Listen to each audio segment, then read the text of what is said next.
गरुड़ को खा जाता है, इस पर दयालु बना जब हम करूँ तब आज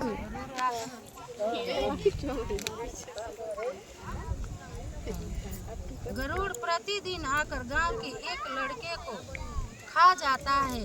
इस पर उस दयालु राजा ने कहा, माता अब तुम रो मत, आनंद से बैठो, मैं तुम्हारे बच्चे को बचाने का यत्न करूंगा।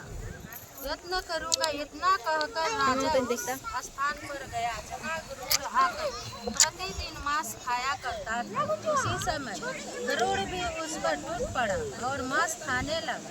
जब अति तेज स्वामी गरुड़ ने राजा का बाया आंख खा लिया तो झटपट राजा ने अपनी दाहिना आंख फेंककर गरुड़ के सामने कर दिया। यह देखकर गरुड़ जी ने कहा, तू कोई देवता है, कौन मनुष्य, कौन ऐसा है तो अपने मम्मी के बनाओ। अच्छा तो याद कर अपना जन्म और चल शीशा हे पक्षी राजा, इस तरह के प्रश्न करना व्यर्थ है, तुम अपनी इच्छा भर मेरा मांस खाओ। यह सुनकर गरुड़ रुक गया और बड़े आदर से राजा के जन्म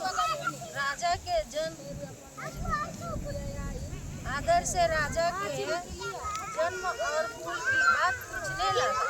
राजा ने कहा, मेरी माता का नाम सूर्यवंश और मेरे पिता का नाम शालिवाहन है। सूर्यवंश में मेरा जन्म हुआ है और जीवुतवाहन मेरा नाम है। राजा की दयालु दाता देकर गरुड़ ने कहा, वाहन मेरा नाम महाभाग, तुम्हारे मन में जो अभिलाषा हो वह मांगो। यदि आप मुझे वर दे रहे हैं तो वर दीजिए कि आपने अब तक जिस प्राणियों को खाया है वो सब जीवित हो जाए। हे स्वामी, अब से आप यह बालकों को नहीं खाए और कोई ऐसा उपाय करे कि जहाँ जो उत्पन्न हो वो लोग बहुत दिनों तक जीवित रहे। धर्म ने कहा,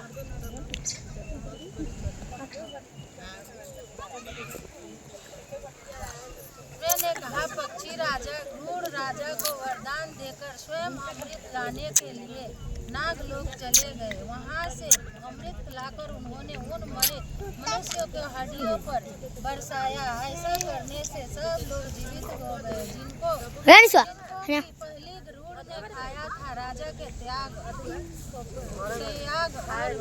कृपा से वहाँ वालों बहुत कष्ट दूर हो गया। उस समय राजा के शरीर की शोभा दूर